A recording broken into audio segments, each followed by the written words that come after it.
Calvin, I'm so sorry. It has taken 3 weeks. It's completely my fault. I blame myself. It's all me. Every time we try to do this on a Wednesday, I've woken up in the morning and just been dead to the bloody world. Absolutely dead. I've had nothing, no thoughts, no fresh ideas. That's pretty usual, to be honest. It's kind of atypical, but It's a slog, man. Yeah, I yeah. hear that.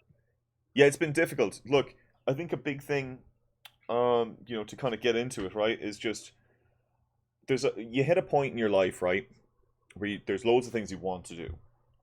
I've had a big journey in the last couple of years, having a great time doing a bunch of different independent work, working for a bigger company, and kind of working sporadically for like multiple different companies, and living that indie life of just being a contractor, while also just trying to do other things. There's something that comes up in those moments, and it's harkens back to, if you've ever seen the person who made Celeste, right, and did the uh, game dev talk about it. It was like 15 years in the industry and they've never made a game for themselves. And like Yeah. at some point that needs to change, right? Um, I think as designers and developers, there's a scary moment where you just don't have any more ideas and you're just not thinking anymore. And you realize, like, oh crap, like I've kind of like come over a hill a little bit. And I don't like that. I mean, 24, 25, 26, whatever, oh Jesus, like so spry, like really on it, could design my way out of a paper bag, like you know what I mean. Really, really loved getting into the work of it, and I don't feel that right now, and it sucks. It really sucks because you know what you need to do, but you're not able to motivate yourself to really do it, especially. And then it's one thing then to go on and try to like, oh, let's fucking edge out an hour and try to preach about it. And it felt very preachy for a minute there, and I really wasn't in a good mindset to even try to even talk about like how I was feeling in Yeah. just in general of just like, hey, I feel shit. Like I don't have any new ideas. I don't have anything. I don't really feel engaged with the subject matter right now. And I don't know how to kind of get past that or partake or go crazy about it. You know what I mean? Absolutely. Yeah, and I think that a lot of people come to these points in their lives sometimes. Some might call it fucking clinical depression. No, not really, but like, um, but for me, it's really just it's a big point of a moment where you need to go and sit down and look at yourself and really ask yourself some tough questions and say, what do we want to do here? Because this can't go on. And it's an interesting point. It's like we just did this big 3-part adventure, just kind of mulling back and forth of just like going through the process of how like straight line process of how we might make something. But then you sit there and you go and say, yeah, well, great, awesome, but like, am I doing that? You know what I mean? Where am I in that Yeah. fucking trail? Yeah. Yeah. Yeah. um and that kind of hurt because I'm at the very beginning, just like a lot of people are, and I think I failed to launch a lot of different times.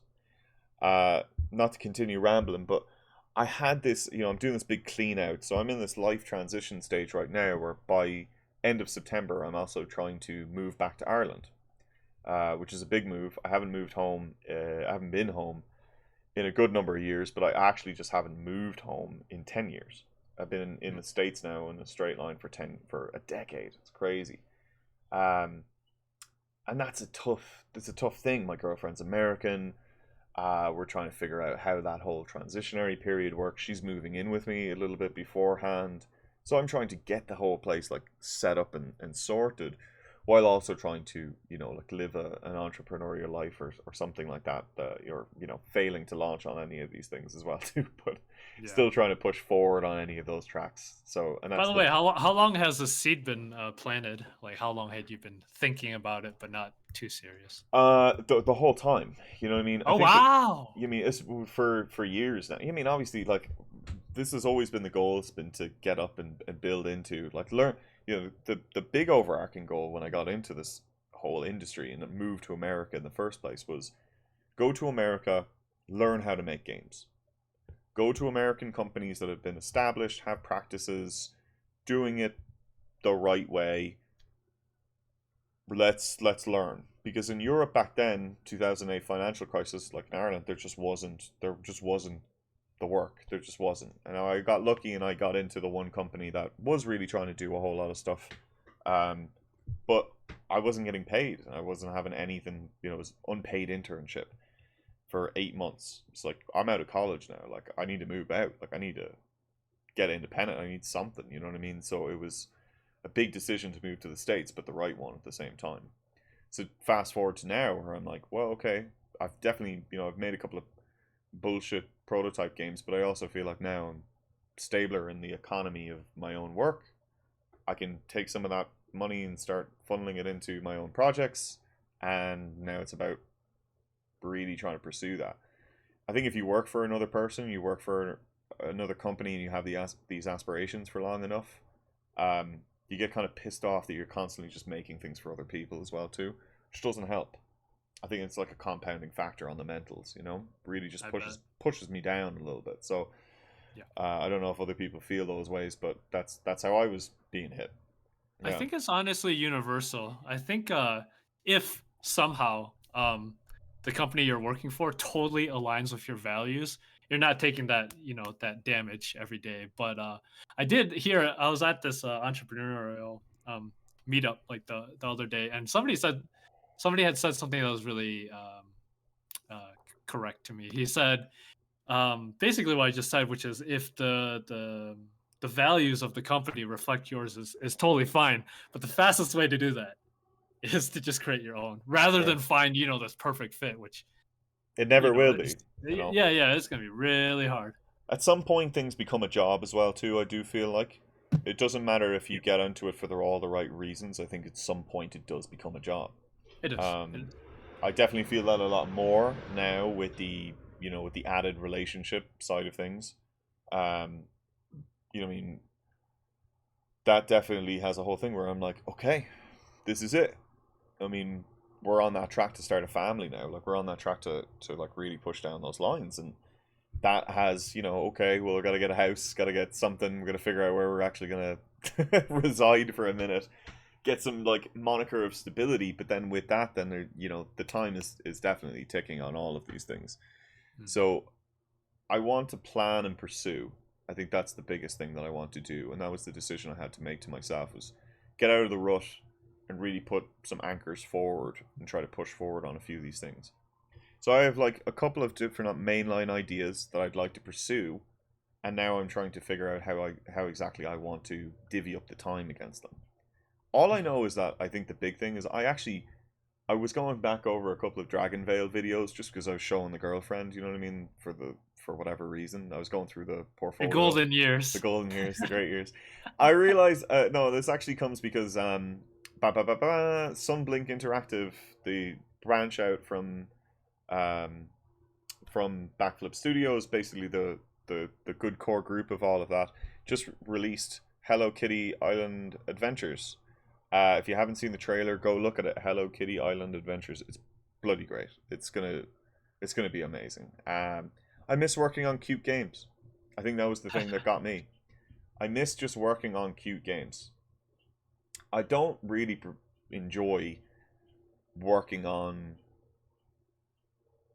big old, you know, shooter, or just just like heavily, I don't know, combat's fun, but like and it has its own place, but there's something about just making fun cutesy social games that I think is just like magical. Like I just think that that's like, you really just see people's joy on their faces when you just make something nice like that. Wow.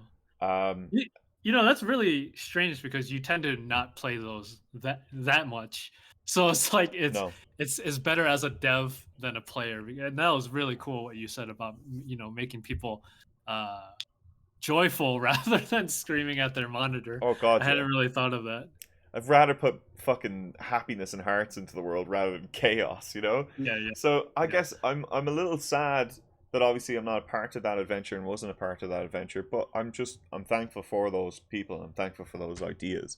If I got to work at Rec Room back in the, a year and a half or 2 years ago, I think I would have been a lot, well, I don't know, the work would have been crazy, but I would have been working on the thing that I wanted to be working on, which is like like how do I just make cute, fun social games. Yeah, I really yeah. enjoyed playing that game too, so I could have been really fun to like play and develop at the same time too. And I think I would have gotten a lot better feelings out of it. But it is what it is. So now it's the time to course correct and try to figure out how to push that boundary again. I've always had this idea of making a game about my dog and the games that my dog and I play, and other games that dogs play as well too. I think as a game designer, you kind of pick up on play with a lot of different things, and me and my dog have definitely had these moments of like he's made games and taught me games, like literally like made up his own games in the back, and we've had those great times. So he's 9.5 now, if not almost 10. So it's one of those things where I'd like to finish it, and just tell the story of this dog and his friends and his batch of people. But that's adds an extra layer of toughness, because it's just like, what the fuck do you do? So I've been trying to piece together the gameplay in my head for way too long, and I think it's time to now start putting down some of these ideas on paper and really trying to flesh out the gameplay curve and get something. You know what I mean? Yeah, man, that's so interesting. Your dog making up games. That means your dog is making indie games just like you. But then they have those AAA games like Fetch. I mean, come on, man. Everyone plays that. It's so boring, man. No, Tired of that. exactly. And this is kind of like the onboarding and mechanics that I'm thinking about. Is like he's starts off as a puppy, has no clue, so you start teaching him fetch with the ball and then with a stick, and then you kind of figure out what his likes are, and then grows up a little bit, and then he figures out some games to play himself. Yeah.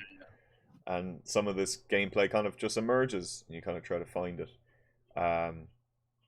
But my best feature so far is that I call my dog Fiend. I call him a public pooper. Okay, so Calvin, he won't poop. He hates the poop, like just out at the same spot in the back run over here all the time. He saves up his shit so that he can poop in public. Is that common? It doesn't sound common. I don't know, but I swear to Okay. God, he just loves. He's an explorer, so he just loves to just go and find like this one unique place to take a huge fucking Yeah. dump. And I feel like I could turn that into a whole like mechanic by itself, where it's like you get graded every single day off of where you're taking your poops, and you have to find the perfect spot out in the wilderness to be able to take your shit.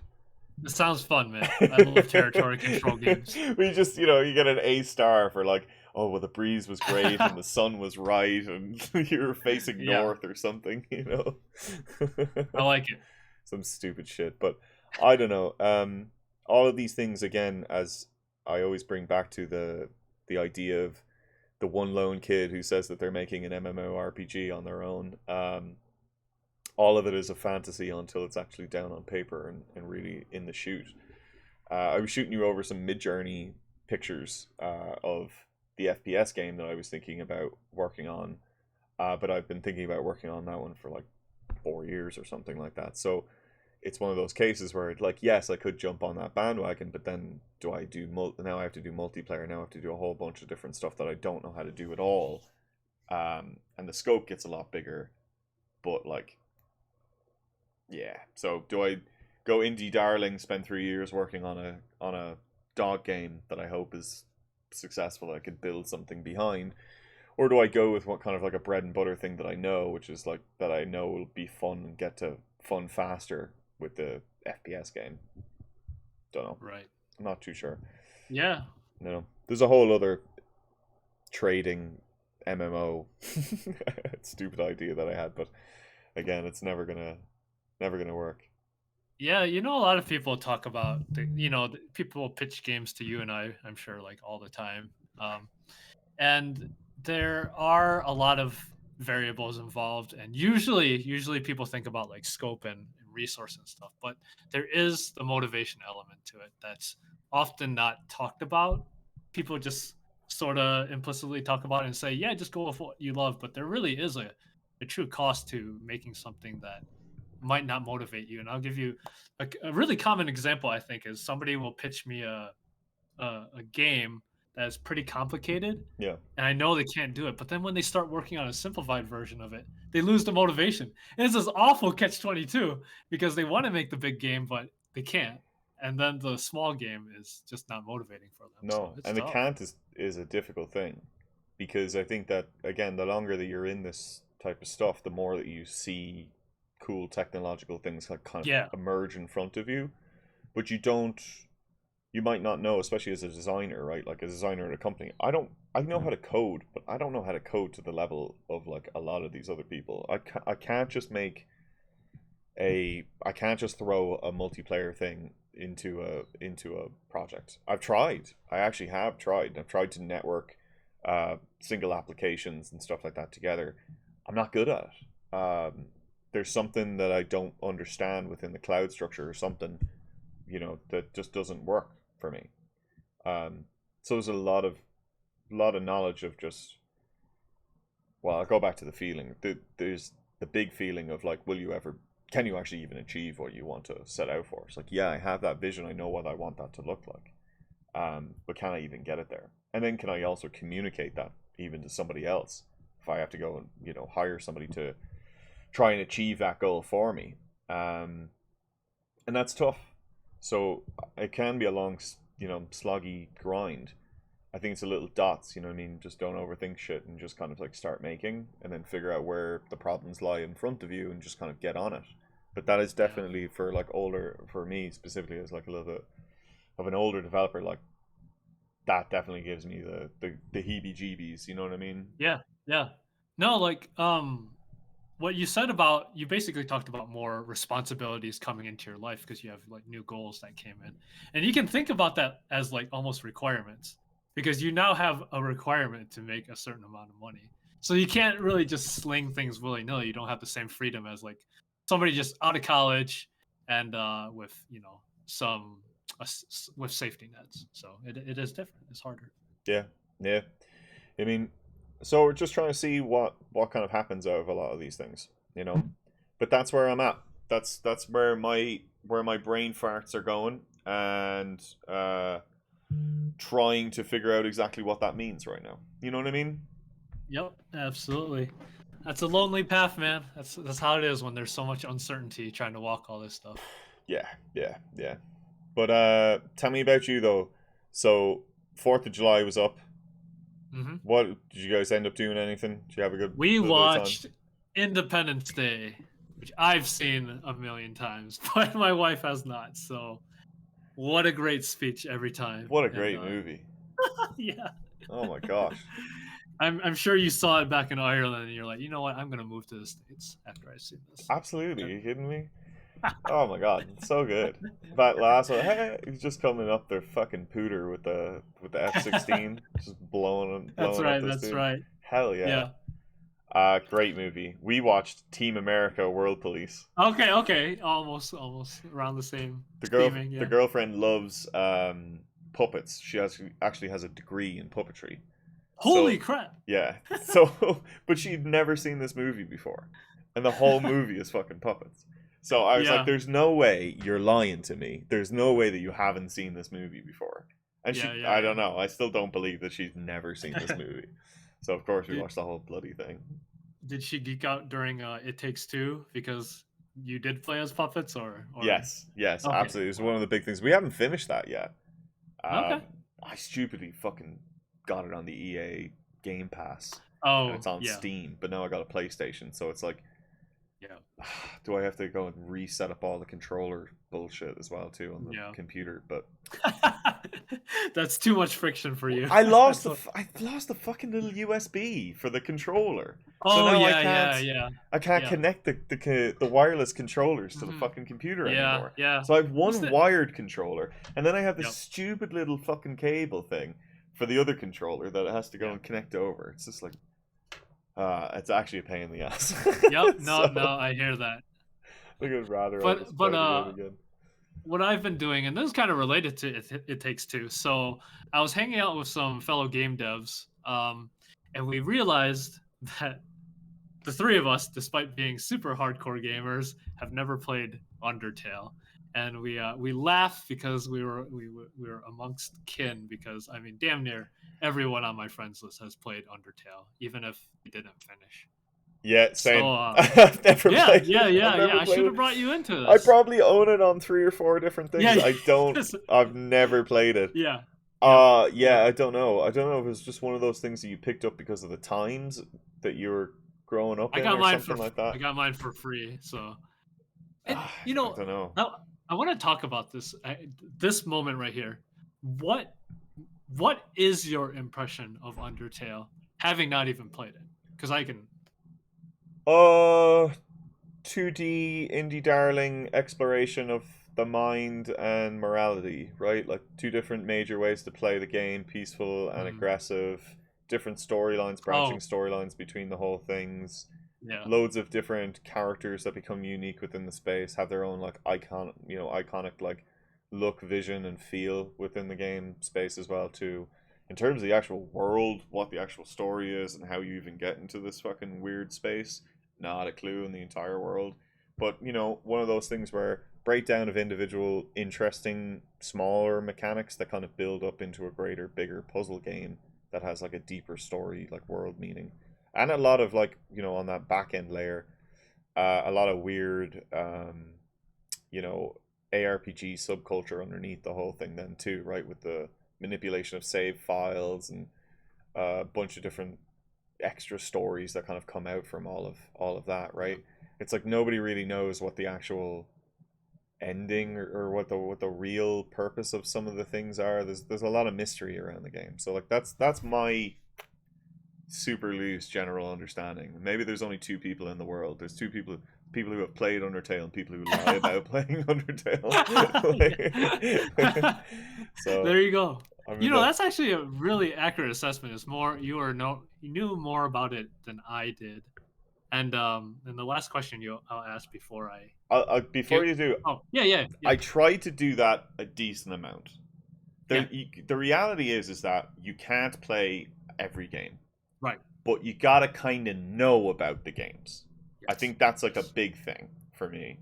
You gotta So know enough that you can fake a conversation. That's the benchmark. yeah, yeah, or at least we know something. You know what I You're like, mean? I remember that striped girl. Yeah, Yeah, yeah. there's a And fucking the music was amazing. there's a skeleton dude. I Yeah, don't know. he's my favorite. Yeah, yeah, Who exactly. knows? Yeah, that's it. Um, That's all I got though. yeah, yeah. Um, so then my follow up question would be like, why didn't you play the game? It's I think you already. intimidating. It's intimidating Hmm, to play the game. Uh, to me, I think it's intimidating to play the game. I think it's because it's so well known and so well versed. It's a game that I think that yes, you should know, but I think it's also a little bit intimidating to actually then spend the time to really get into it and that's fair. go down that path. It's one of those things where like if you feel like there's a cult like around something, Yeah, yeah, um, that you might not like it as much as other people.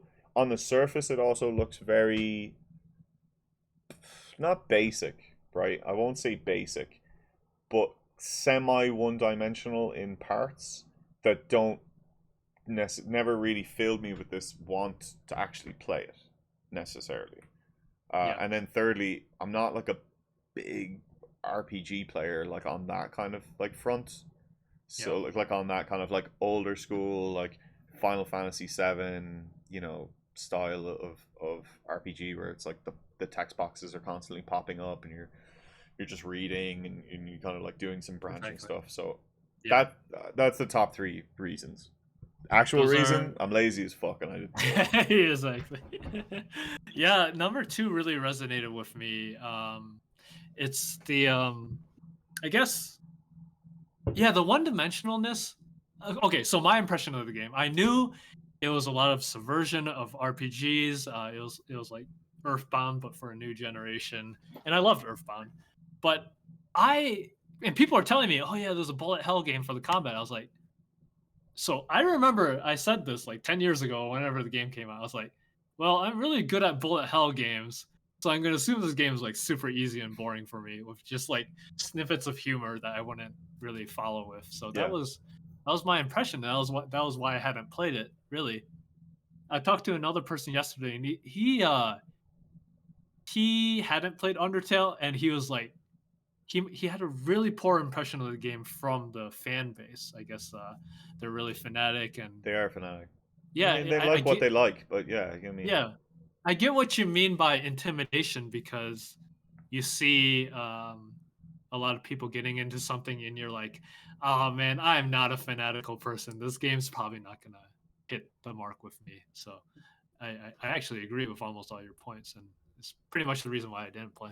I think it's a big thing too. It doesn't come up in reference when we're talking about games a lot of the time. That's interesting. You know, That is very true. so like in my Ye- line of work, like you know what I mean. Undertale is not like a place where people go when they're thinking about games, No, right? no, So no. you know, it's I think it's like almost so nichey that it like Yes. didn't feel Yeah. like it was like also like a great reference game for me to be playing because I didn't. Do I feel like I'm getting something out of this that I can also apply to Yeah. my work or something else, or be able to grab an experience or a reference of an experience? Right. So that was I think another just like tough aspect. But like that's again like that's when you're like I'm playing games as a job, you know, type of Yeah. feeling. Yeah. So you're not playing Yeah. games for like the quality of game, and that's probably a bad moniker to be like picking and choosing your games to like play off of. But you really only have a certain amount of time, and sometimes you just want to play the game that you like to play.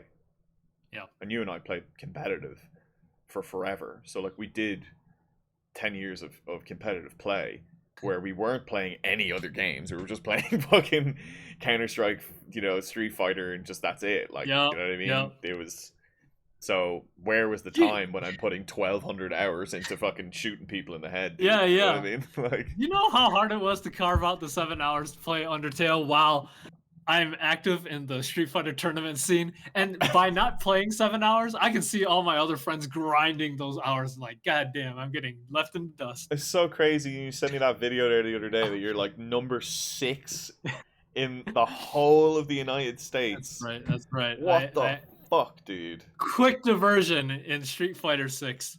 I play. So when you select random character, it actually tracks a separate elo. So I was like, you know what? I think I could do well in this. Because you don't need to be particularly great, but you need to be like decent with every character. And I ended up placing 6 in North America, so I thought that was a pretty great accomplishment. Is there a random only tournament? No, there's not. I would Because love that. here's the thing, dude. Right? Like there was a guy in the old StarCraft days called TLO, right? And TLO only ever played random, I love that. I right? love that. And it fucked over a bunch of people because in the StarCraft side of things, right? You didn't know, like you know, like it would say random Yeah. at the loading screen. Oh, So they had to scout so early to even yeah, know yeah. what they were playing against. And then they had no idea how TLO was going to play that race That because was they in were like, StarCraft 1, right? Not 2. no, StarCraft 2. I think Oh, it TLO had it? played in 1, but definitely Okay, StarCraft okay, 2. okay, Yeah. Like okay, earlier Wings of Liberty, early to late Wings of Liberty. And then I think he stopped okay, playing after okay. that. But That is hilarious. yeah, So, and actually in Dota 1, you got some gold for picking random, but they got rid of that. yeah. But you could full on like as an individual show up to a fucking tournament, just Yeah, play random characters yeah, and just smoke people, and yeah. nobody would know how to necessarily contend with you. You know, Yes, that is especially very true. Oh, go ahead. no, especially if you just know how to play against all these other characters too. Yeah, yeah. Because let's for I'll say this. Back when I went to Evo, you could see your bracket ahead of time, Hmm. and I would look up their names and I'd look up what character they played, and then practice the matchup. But yeah, if you played random, then yeah, there's no practice for that. I'd love to see you try. Yeah, yeah, yeah. You know what I mean? Yeah. I might give it a shot in one of these tournaments. Look, that's a crazy rank. You know what I mean? I don't Yeah. know. Like that to me is like this is a tough game. You know what I Sure. Yeah, mean? yeah, yeah. Like Yeah. you're that's some like I don't know. Does that put you into the rankings across like the other buckets as well too? Like what are you just like total in terms of player? Globally, Glo- I might be like 20th or something. I actually didn't look, but it's actually not that much different because I've See, looked. Yeah. so you're in the top 20 of all of these players, and there's Yes. this major fucking tournament coming up that has like $1 million prize pool, and you're not trying, even attempting to I fucking try All and right. get your name in the hat. I'll bring myself down to earth, which is that a lot of people don't play random, even though they probably could do pretty well. So it is kind of like TLO, like that. There's just a rare individual who's like, you know what, I'm just gonna show off. Yeah, Uh, do. And then get some sponsors. It doesn't matter if you place top. You just have to place right. in top 16 or something like that. And all of a Yeah. sudden people will be like, who the fuck is this random player? That'd be Cal's. funny. Cal zone, dude. Get him in the zone. Oh, my phone just fell. It would be it would be funny. But to tie it back to the Undertale thing, what was I talking about? Oh, well, I'll just say like the community. So this is to you, what you said is the game feels niche and doesn't have lessons to generalize up to other games. I was looking at threads because I was curious about reviews now that I understood the game. I was like, what do they really Sure. like about the game? I went to the subreddit. Somebody posted like the top 25 games of all time by IGN or whatever, and they're celebrating that Undertale was number 20. Mm-hmm. There were multiple comments in that post that said, "Oh man, Undertale's the only game I've played on this list." And we're talking Super Mario, we're talking Metroid, Halo. I was like, and this actually mirrors my experience with some of these. Do you have people that list? Yeah. I mean, I can. Should I? Yeah. Well, I don't. For the well, sake for the sake of it, if you're able to click around while also making your No, point, no, I'd love to see wanna, how many games don't I've wanna even played on this list. I don't want to victimize anybody in that thread, but just it's your typical top game list. So you Okay. can just imagine it. Zelda, all these things. So I have met people in real life that like Undertale is one of the few games that they've played. So it is. I totally understand the niche feeling in that sort of way.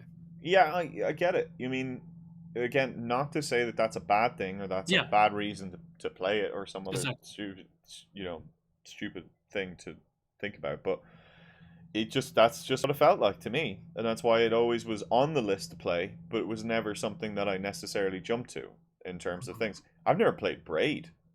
I mean, sorry, you know what I mean, but I guess those weren't the games that I was trying to play during that era. Yeah. You know, it just wasn't it. So that's just they fall off the radar at times. But I played other ones.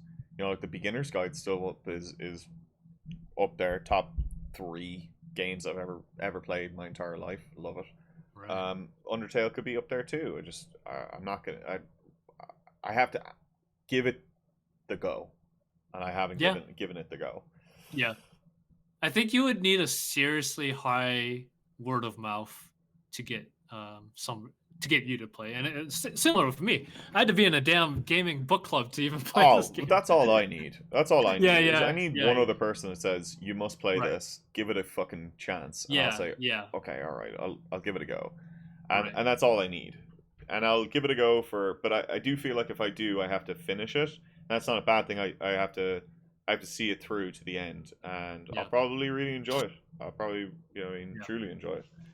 Well, I will finally get to my review of the game then. Okay. I've been kind of setting it up, but one more setup, which is I have looked at a bunch of reviews now, whether it's Steam reviews or like on websites. No review actually talked about what I liked about the game. I thought that was extremely strange. So I will say I really like the game, and I think for a narrative game, I think it's 5 out of 5. Like I think it's top notch. What I like most about the game is strictly its storytelling. It doesn't have much text, and the text that is there is really punchy and high quality. Mm. I'll just talk about that point already, which is that when I hear about a narrative game, I dread it. I dread firing up because I know it's going to be a lot of text I don't care about. Sure. And I think this game does a good job of making sure that what small amounts of dialogue it has, it's enjoyable. It's really it's makes enjoyable, sense. high quality, and incentivizes you to read more rather than a game where I'm already tuned out after like the first 10 minutes. I'm like, oh man, please don't make your lot of fucking text. narrative games punny. I swear to God, there's nothing I hate more than trying to put puns into fucking every single bloody thing. Oh my fucking God, I hate it. You'll definitely hate Undertale in that regard. Dude, content design is like one of the is like where most people kind of start out in game design. Yeah. And fuck me. There's always some fucking person, QA or writing staff, somebody who was always like, let's put a pun in it. I'm like, Yeah, yeah, yeah, yeah. fucking shut up! I am with Shut you. up! Don't I worry. fucking hate it. I'm such a loser. It's kind of cheap, I think, like cheap to make. But like, just like one more storytelling fundamental is that they do the same thing that a good movie does, or an interesting movie rather, which is when they have moments and low moments, and they pepper it at good times. So I'll just say honestly, those two alone, I um I don't even see many narrative games doing those two basic fundamentals Mhm. very well. That's why I put it as a 5 for 5 for narrative. It is not. I don't care. Like the subversion is interesting for other reasons, but that's not why I put it at 5 of 5. You know, every time I looked at a review, they're like, "This, I love this game because it subverts RPG tropes." That I think they're wrong. I genuinely think those reviews are wrong because they don't know how to parse what makes the story great. They just say what's obvious. Okay. So that's my opinion on that. I know that's very high horse, but I have, I mean, as an indie gamer, as like an extreme indie gamer that plays a lot of game jams, I get RPG tropes subverted left and right. Like I almost never play a straight RPG.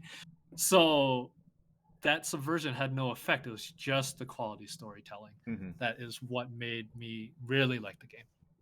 Makes sense. Makes sense. Yeah.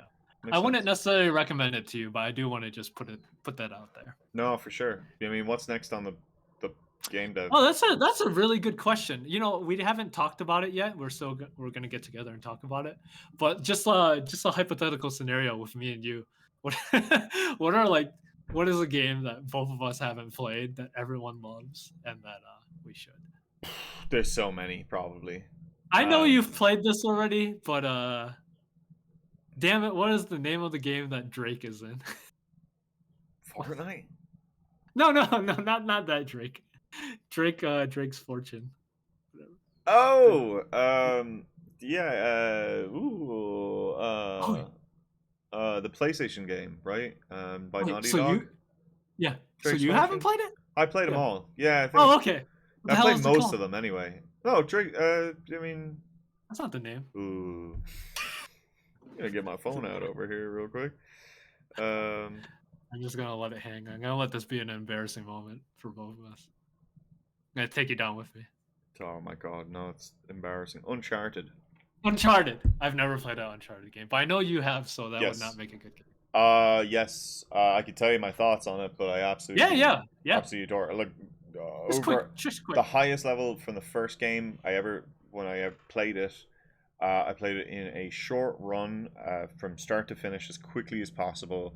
I was over at my sister's place in New Jersey when she was living out there as a kid, and they had a PlayStation. I didn't have it. And they had the game, so I was just like, I went ham.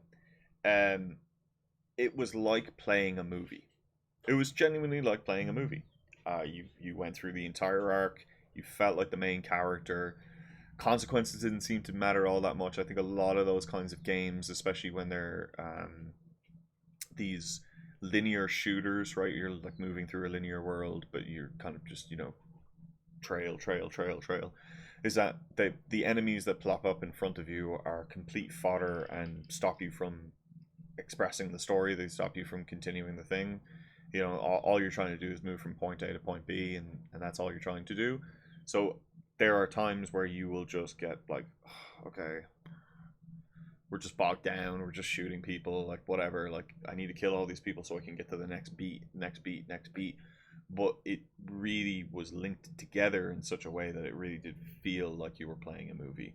Um, the latest version or the newest one, I did play a couple of years ago, and it felt similar to the same. They're really trying to push the action esque side of it, but I don't know if I don't know if it was the magic had been lost or something like that, or maybe I was just looking at it with like completely different eyes, right? Like which I definitely was. It felt that way, but didn't have that punch at the same time. So I think that while everything had been blown up actiony, I think that almost detracted from the amount of action esque. You know, I'm just an individual who's trying to get by on a low budget and find this Yeah, fortune. yeah. And and I didn't If have you did, that Hustlers run. if you did have to recommend one of them, which one would it be? The last one, I think. I mean, there's a Oh, shit ton okay. of improvements. You know what I mean? Just in general, you should just. You know what I mean first and the last. Sometimes it's not obvious. Like The middle ones I, don't bother. because like Devil May Cry, I've only ever played at like friends' houses, and I when you look around, like you get recommended 3 different Devil May Cries. You don't actually know which one of the 6 games or whatever to play. Definitely. I think same with not the GTA like game. Uh, game GTA like the game that's like GTA but wacky. Just Cause. I Just think I've Cause. heard. Okay. I think I have heard like varying opinions on which one is the best to play. So I mean, look, the thing for me is that I like the deltas, right? Like back to what you were saying about the Undertales. Like, you know, here's the biggest thing: is like when we're looking at game mechanics, there's only you're judged by your highest of highs and your lows of lows, and your fun matters happen between the delta between those two positions. So like when we're looking at trying to build these like bigger world narratives and stuff like that, like having that emotional curve of like where's the player yeah, on the emotional curve, up right. and down is really important. So when we're talking about Drake's Fortune, it's the same as in Undertale. You know what I mean? Minus Undertale has more story arcs, but depending on how you're playing, where's the emotional toll? And then also, what is the deltas between those? Because if you always have these moments of like little up and little down, Yeah, they won't feel impactful. But if they happen all of a sudden, they'll feel really impactful. And the yeah, peaks and valleys is really the big thing that will make you yeah, try to feel those ways. Try to start from the start and then see where things go at the end, or do it backwards. Play the best or play the newest version and then go back and see what's clunky and see if you even think it's clunky. yeah, Because I think that those are some big things. Like when we look at older games and how they've evolved, right? Like where have they come from and then where are they going? Something launched that franchise and it was probably that first game. Usually it's not yeah. the second. So it's like I would say it's like if you're gonna go play Halo, what Halo game am I supposed to play? Well, I don't think you should probably play Ooh. Halo 2. I think you should probably play Combat Evolved, but really you should probably play Halo 3. I think Mm. but now they have sprinting and now they have all these other things involved. So, I still think though you should probably be playing the first and then the last and see where they kind of net out. Yeah. Although Infinite fucking sucks ass. So I've don't heard don't this. fucking just don't even bother with that Hey fucking. man, you gotta know the lows so you can avoid the problems. If you Holy, really are gonna make a Halo like, you gotta play every single one so you know what to take from I one. guess, Enough. yeah. I mean, people really If you like got the time. Reach. You know what I mean? People love Reach, but I love ODST. Um, Mm. so I put ODST over Reach as just like a Yeah, weird story-driven thing, a little bit that is an more. unusual take. Yeah, But look, each their own. Play as many games as you can. yeah. You You know, know. one thing you mentioned about the peaks and the valleys in your narrative. One thing I really dread in games is the valley. Mm-hmm. So it is good to go up and down mountains and valleys, but I feel like a lot of games, at least the ones I've played, they go up a mountain, but they go into like level ground. It's not a valley. I dread it when there's you're now sent to a nice town, and the devs are like, yeah, we want to space out the action, but the town sucks. That's the worst. Like it's just like super boring. Now I gotta talk to all these people, and it's like not interesting at all. I would say Undertale did a pretty good job with this. It's only a 7-hour game, so it's not as hard to design as a Mm-hmm. 40-hour game. But when you went to the valleys, it was interesting. It was humorous. It was you learned about characters, and that is something I don't feel often. I truly dread valleys in games. They're there. I think they think, oh yeah, we need these to spice up our mountains, but it's just like painful to slog through for me. Yeah, you mean sometimes though you gotta throw some pain to like make a story feel good. You know what I Right? mean? Right? And to also a big reason, is character development. That's Yeah, yeah. a heavy reality of People love a fighting story. They love this idea of coming from nothing, or coming from a point of down. We have to have that rocky moment of running up the staircase. Um, it's the easiest thing to be able to do to try to get people engaged in a story and progress, and then look at where have they come from and where are they going and where they come to. One of the oldest, writing tropes that there is. I think it's difficult to kind of like move yourself out of those boxes, especially if you're not like a professional writer. Right. And you don't Totally. really have like a bigger, greater, grander story that you're trying to tell as well too. And you don't want to dilute too much of the main character's path. And then it's not a TV show as well too, so you can't just like jump the character around the place. Although jumping the character around the place might be an interesting thing for a game. Yeah. No, But you definitely need the slow moments, and all I'm saying is I think it could be done better because there are yeah, movies. There are movies that have downtime that don't suck.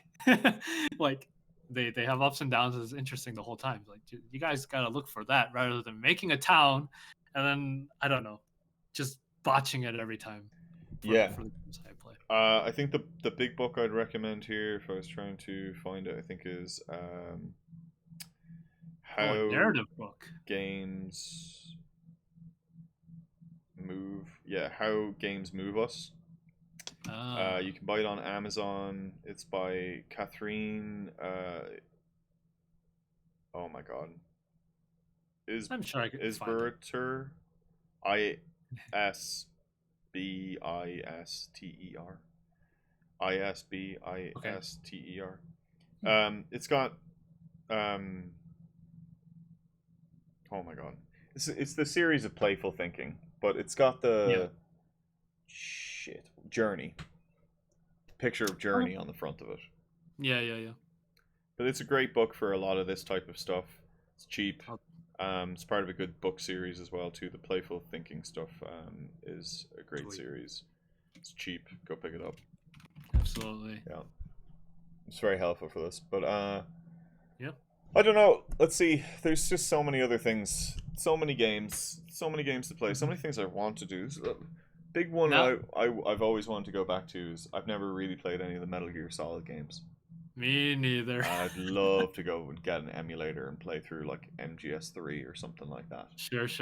Which that remake just got announced, but yeah. Yeah, I don't know. I mean, be great. But that's the thing. Sometimes you just miss them, Yeah. and you kind of just have to keep looking forward a little bit, Absolutely. But I don't know how you take those things and then don't just constantly keep remaking the same stuff.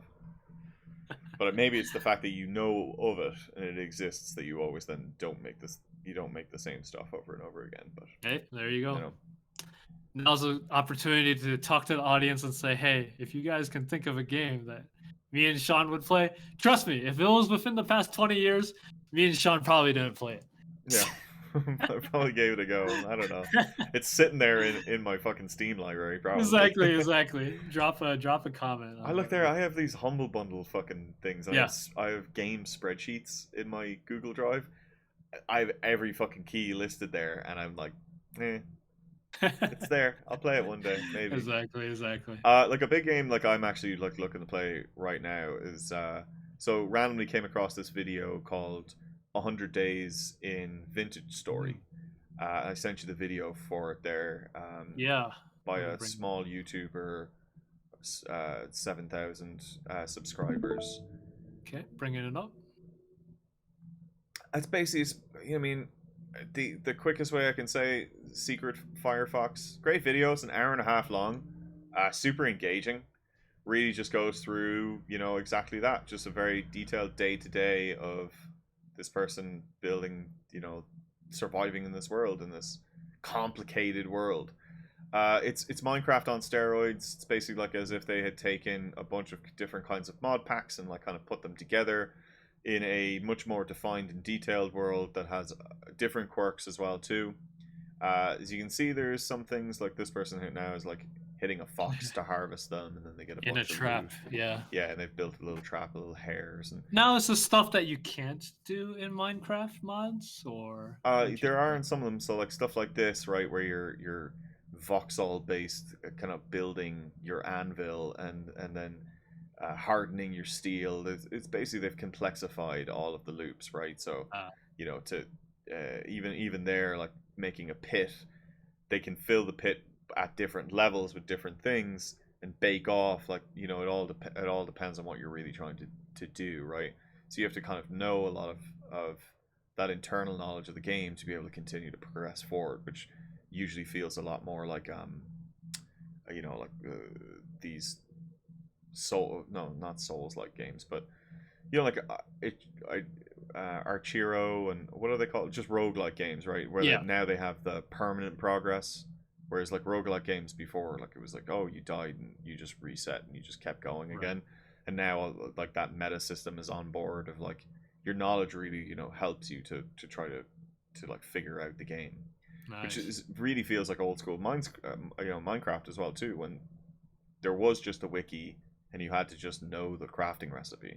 And Yeah. that's what this kind of feels like right now a little bit to me. So I was really intrigued. It's very beautiful art style, but definitely feels very familiar in the same sense, but not familiar. So Hmm. trying to figure out all the little quirks of this game.